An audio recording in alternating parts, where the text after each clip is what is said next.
Alhamdulillah, wa salatu wa salam ala rasulillah wa ba'd. Après qui nous apprendre concernant le règlement des lois.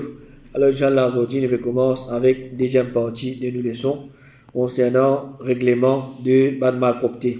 Alors, pareil, comment des lois, nous fait une introduction concernant ce règlement-là. Alors, concernant la malpropreté, ici, nous commençons avec une introduction. Alors, premièrement, qui veut dire malpropreté dans l'islam? Alors, malpropreté dans l'islam, normalement, nous servit deux mots, soit khabath ou bien najasa. Et la malpropreté, il divise en deux types. C'est-à-dire, nous sommes capables de dire qu'il y a deux qualités de malpropreté que l'islam considère comme quelque chose qui est malpropre. Premier, c'est najasa hissiya, c'est une malpropreté qui nous est capable de ressentir avec nos bons sens. C'est-à-dire, une malpropreté qui nous est capable de tous nous capables de trouver ou bien nous capables de sentir. Ça, c'est un type de malpropreté. Et najasa hissiya, ça aussi, il redivise en deux encore. Nous avons un premier, c'est qu'il appelle najasa ainiya, c'est-à-dire une malpropreté qui en lui-même est une malpropreté, c'est-à-dire l'urine ou bien la selle. C'est-à-dire une malpropreté qui nous peut trouver ou bien nous capables de tous et en lui-même il y a quelque chose qui est malpropre. Et deuxième, c'est najasa hukmiya, c'est quelque chose qui les fait malpropre quand une malpropreté finit tous avec lui. Par exemple, un linge qui est propre, fin gagne l'urine là, alors ça linge il finit malpropre. Ça c'est le premier type de malpropreté qui nous capable tous lui ou bien trouver ou bien sentir. Et deuxième malpropreté, c'est najasa ma'nawiya. C'est une malpropreté qui nous pas capable ressentir avec nos bons sens. Nous pas capable ressentir avec nos bons sens parce qu'il est relié à la conception ou à morale. Par exemple, un djimoun qui est dans l'état de janaba. Un djimoun qui est dans l'état de janaba, nous disons c'est najasa ma'nawiya. Mais ça djimoun là lui-même sur les corps, c'est pas quelque chose qui est mal propre. Mais ça l'état là qui est considéré comme un najasa, il n'est pas capable de faire salat. Ou bien un kafir en lui-même, pareil comme nous apprendre, c'est ça dit là, il y a un kafir, ce l'écho lui-même, il n'est pas mal propre, mais ce conception qui s'éteint, najasa s'éteint, mal propreté, et pareil comme ça même, un idole, une statue qui se donne à ranger. Ça dit bois là, ou bien ça rosse là, en lui-même, il n'est pas mal propre, mais quand c'est une fabrique, c'est une fait une idole, alors il vient être mal propreté parce que c'est quelque chose qui peut être adoré à part Allah subhanahu wa ta'ala. Alors, le premier règlement concernant la malpropreté, c'est qu'en général, tout le monde qui chose propre.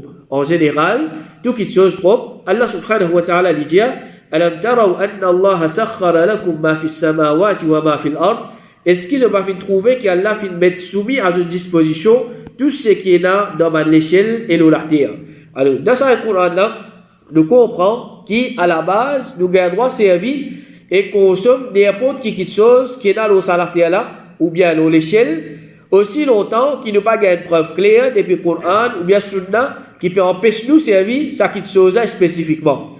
Et si Allah subhanahu wa ta'ala peut permettre nous de servir tout qui chose en général, ça c'est une preuve qu'en général, tout mal qui chose propre, parce qu'Allah subhanahu wa ta'ala n'est pas pour permettre nous de servir quelque chose qui est mal propre. Ibn Taymiyyah rahimahullah dit si tout ce qui est dans la terre il y a de disposition, ça prouve qu'il nous a droit bénéficier et jouir de sa bonne quelque chose, parce que c'est pas quelque chose qui est propre. Alors tout ce qui est dans l'échelle et tout ce qui est dans la terre, nous avons droit servir, nous avons droit consommer, nous avons droit servir comme un moyen de transport, excepté si nous faisons une preuve que l'islam empêche ça quelque chose. Alors ça c'est un principe de l'islam, c'est qu'à la base, toute quelque chose est considéré comme propre. Excepté si nous avons une preuve que ça quelque chose il y a quelque chose qui est mal propre.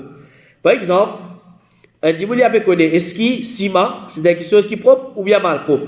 À la base, c'est quelque chose qui est propre. À la base, dans l'islam, c'est quelque chose qui est propre. Pareil comme la toile, plastique, verre ou bien moquette. Nous pas besoin de une preuve pour nous dire, mais ça quelque chose là, c'est quelque chose qui est propre. Mais nous dire à la base, tout ça quelque chose là, il est propre. C'est lui qui lui dit, par exemple, la toile est mal propre ou bien verre, bouteille, les malpropres, l'examen de preuve pour dire nous, montrez-nous des Coran, Sunna, qui tel ou bien telle chose, c'est pas quelque chose qui est malpropre. Alors dans l'islam, en général, tout qui chose propre, excepté ce qui Allah subhanahu wa ta'ala et son Rasoul fait considérer mal propre. Ibn Hazm rahimahullah dit, c'est lui qui prétend que telle qui chose est mal propre ou bien les haram, nous pas croire lui excepté s'il y a une preuve, soit un texte depuis le Coran ou bien sunna qui est authentique. Alors il faudrait dire une preuve pour dire telle qui chose mal propre, les là qui nous disent ça qui chose mal propre, sinon qui chose est considéré comme propre. Ibn Taymiyyah rahimahullah dit n'importe qui chose qui pas fait montrer nous qu'il est mal propre, alors c'est quelque chose qui est propre. Et comme il dit fatwa à l'Arabie Saoudite dit d'ordinairement tout bonne place de propre. Tout bonne place de propre, nous pas dire que ça quelque chose là ou bien sa place ça est mal propre, excepté basant une preuve qui prouvait que ça quelque chose là est mal propre ou que ça quelque chose qui est dans le texte là, c'est ça est mal propre et dans sa place là. C'est-à-dire faudrait et dans une preuve, là nous capable dire telle place est mal propre, il est considéré comme mal propre ou bien telle quelque chose, c'est quelque chose que l'islam considère comme mal propre. Sinon, tout ça quelque chose là, tout ça mal place là, il est considéré comme propre. Ça c'est une première règle concernant la malpropreté.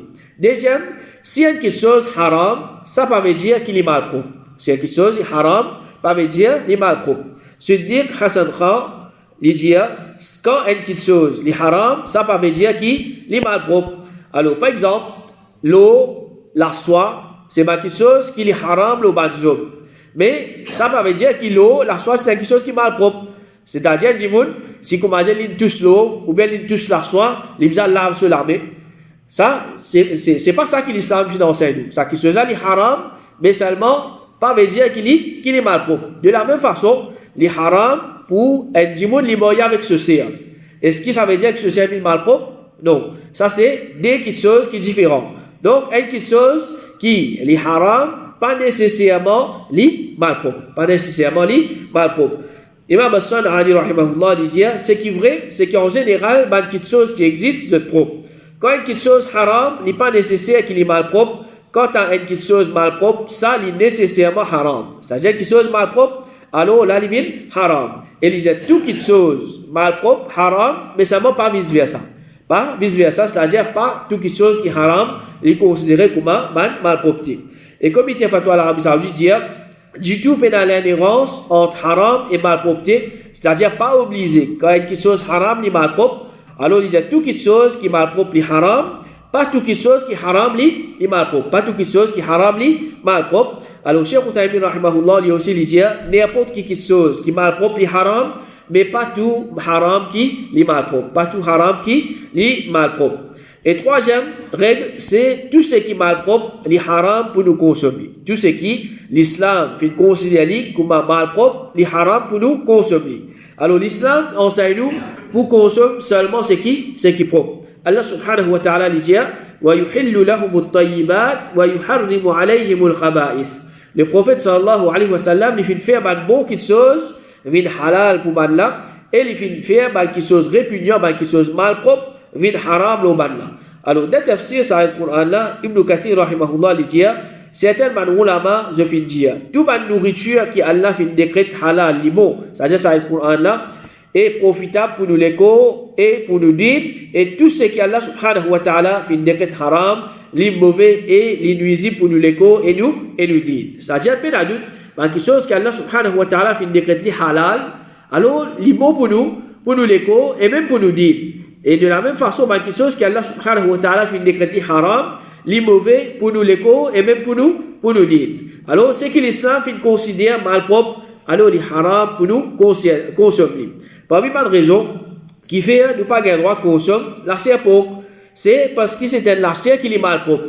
C'est un l'acier qui est malpropre. Même les kafir, je vous dis, c'est un l'acier qui est malpropre. Quantité qui est bouillie, quantité qui est cuite, quantité qui est grillée, n'importe qui vous fait avec lui. Pour une certaine malpropreté, microbe, bactérie qui reste dans sa lacère là, qui pour apporter du tout à un djimoun. Alors, sa lacère là, il reste malpropre. Alors, il n'y a pas eu de raison qui fait l'islam empêche nous de consommer la lacère propre, c'est parce que c'est quelque chose qui est malpropre. Alors, il a du bien là-dedans, quand un musulman n'est pas peut consommer quelque chose qui est malpropre.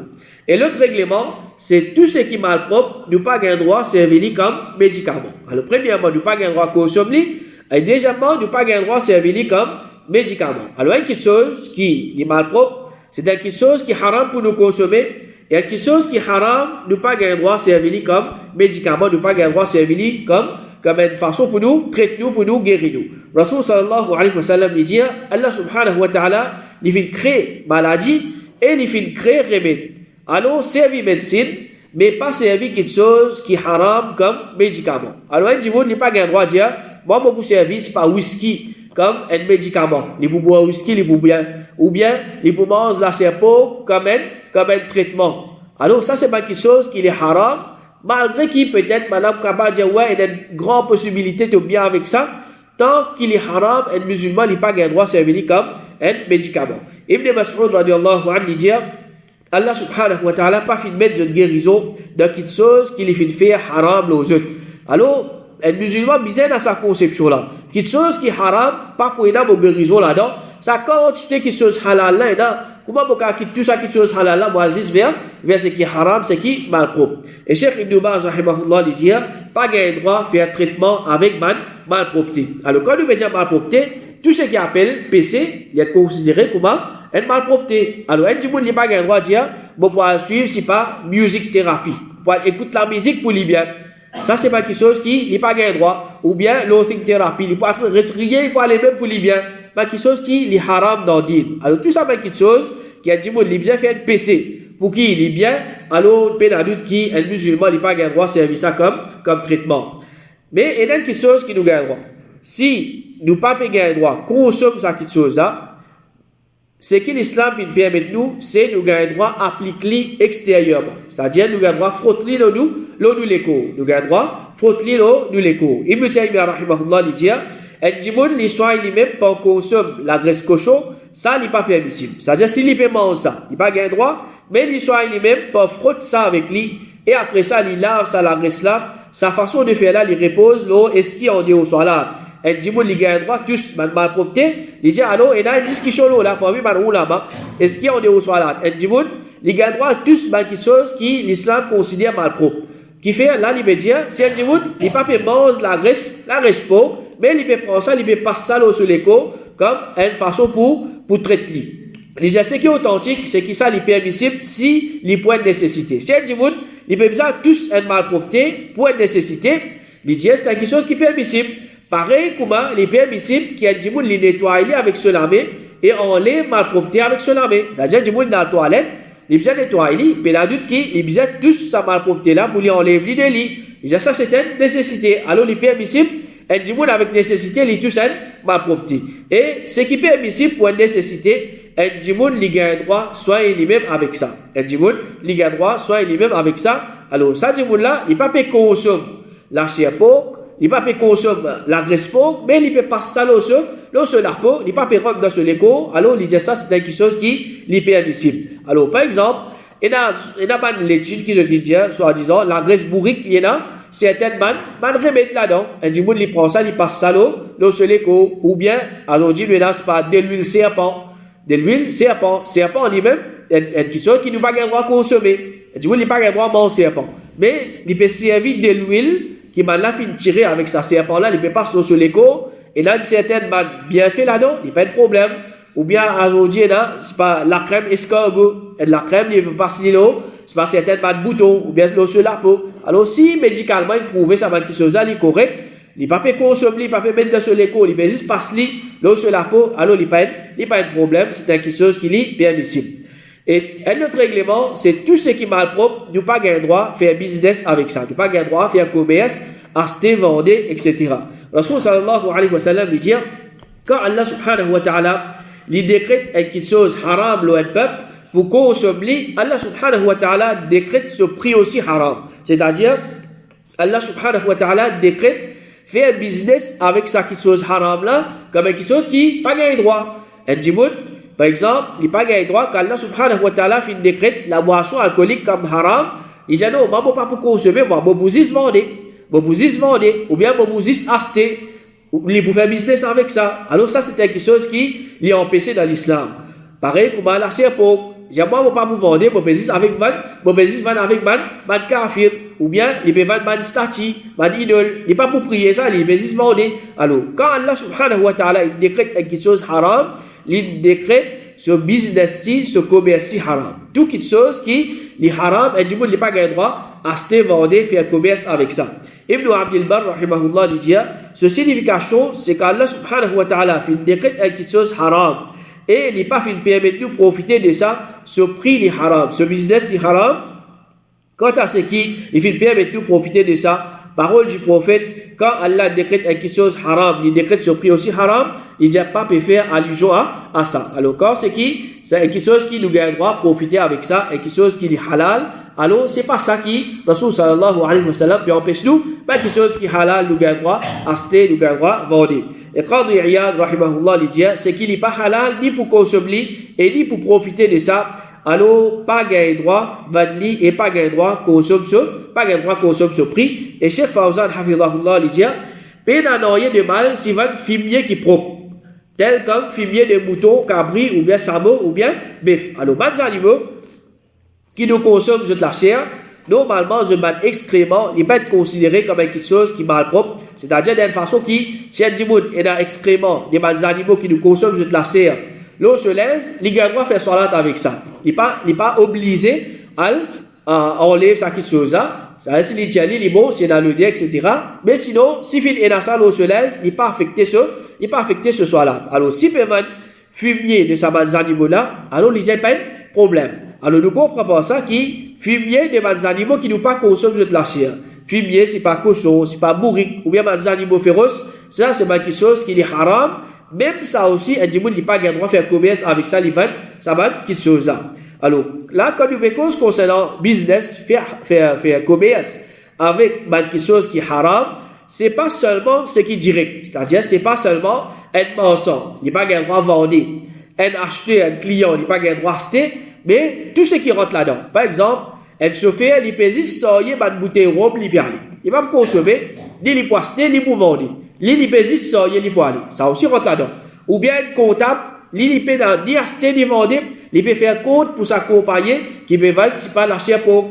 Ou bien un caissier, il a de la caisse, mais il n'a aucune relation avec lui, il peut acheter, si pas la boisson alcoolique, il peut juste prendre un casque, tiens, et peut checker combien ce qu'il prend, etc. Tout ça là, il rentre dans ça, business qui est haram là. Alors, combien de musulmans aujourd'hui je tombe de sa PC là, je ne pas prendre compte, est-ce que c'est quelque chose qui est haram, ou bien je trouve comme quelque chose qui est halal.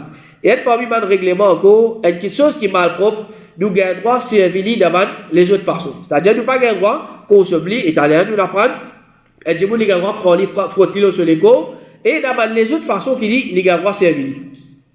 Par exemple, Rasul sallallahu alayhi wa sallam, pendant qu'il est dans Makkah, l'année Al-Fath, quand il fait Fath Makkah, alors il fait dire certainement Allah subhanahu wa ta'ala et son Rasul fait décret haram la vente de khamr, animaux, cochons et idoles.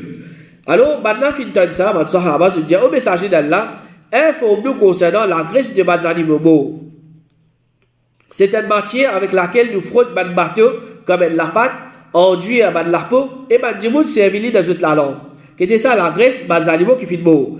Alors, Rasul sallallahu alayhi wa sallam, il dit non, les haram, alors, les ulama se disent, l'immédiat, il peut cause concernant la vente. 20 petites choses, 25 petites choses, 20 petites choses qui est haram, 20 animaux beaux, il dit c'est quelque chose qui est haram. Par exemple, un dimoun, il a un cabri côté lui. Cabri là, il finit beau. Alors, musulman, il peut pas consommer ça. Si un kafir, il dit, moi, je te dis, on passe pas 500 roupies. Et il connaît ce kafir là qui va le faire avec ça, il va le consommer, ces animaux qui mourent là. Alors, nous pas le droit de vendre ça, nous pas le droit de vendre ces animaux qui finissent mourent là. Alors, ensuite, Rasul sallallahu alayhi wa sallam, il fait dire, qu'Allah subhanahu wa ta'ala, il combat les juifs, c'est-à-dire Allah envoie une malédiction aux eux, quand Allah subhanahu wa ta'ala, il décrète la graisse des animaux haram, maintenant qu'il fait, maintenant il fonde et je t'ai vendu et je t'ai consomme ce prix. Qui je t'ai fait, je t'ai, on va dire, de façon, je t'ai sans lit et je t'ai vendu. Je t'ai fondu, après je t'ai vendu, je t'ai consomme ce prix. Alors, ça qui est chose est haram.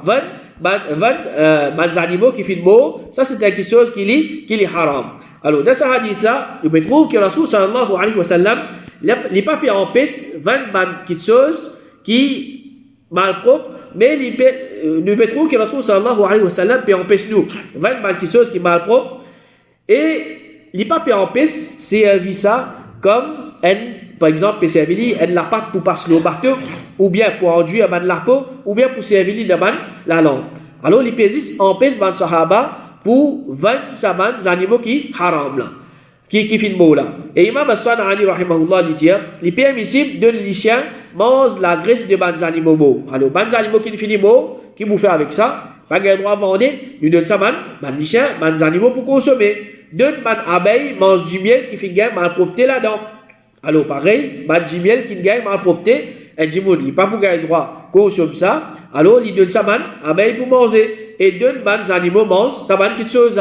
Alors, un dimoun, lui-même, il n'est pas pour gagner droit, consomme ça qui chose, et il n'est pas pour gagner droit 20 animaux qui finissent morts, mais seulement il gagne droit, c'est les autres façons, il gagne droit, c'est les autres façons. Alors, si un dimoun, il est capable de servir, alors il n'y a pas de problème, mais sinon, qu'il vient faire avec ça, il n'a pas gagner droit, mais il vient zetli, ou bien enterli, ou bien détruire. Aster est-ce qui khabath, est-ce qui malpropreté, ça m'a quelque chose là, li casse oiseau. C'est-à-dire si un dimoun, il y a wudu, il y a oiseau avec lui, il fait tous qui malpropreté. Il fait tous qui malpropreté. Est-ce qui ça lui affecté ce wudu? Par exemple, un dimoun, il peut marcher, il peut faire masjid, il a crase malpropreté avec ce pied. Alors, est-ce qu'il faisait rien faire wudu, il vini? Mais non, l'islam, il enseigne nous, ça, il n'est pas affecté ce wudu, les aller, il lave sur les pieds, pour qu'il est capable de faire, salat. Cheikh Ibn Baz, rahimahullah, dit, quand tu as tous dit ça, ou bien l'urine, ou bien les autres malpropretés, ça, il n'est pas casse wudu, mais bizarre lave, c'est qui fait, tous li. Alors, c'est pas mal quelque chose qui les casse wudu, sinon, combien mal quelque chose qui nous vous toucher, alors nous vous a fait, nous vous a refaire wudu, nous vous a laver, etc. Mais c'est pas quelque chose qui les casse wudu, il pas, c'est-à-dire malpropreté, il n'est pas affecté wudu, il n'est pas affecté rousse, il est affecté zis, si un dimoun il peut besoin faire salat, alors il besoin la nettoyer, il besoin nettoyer, alors nous demandons Allah subhanahu wa ta'ala qui les protège nous contre tout malpropreté dans toute cette forme, et il préserve nous, il fait nous vivre parmi man qui nous propre tout les temps nous reste propre. Wa sallallahu ala nabiyina Muhammad wa ala alihi wa ashabihi ajma'in.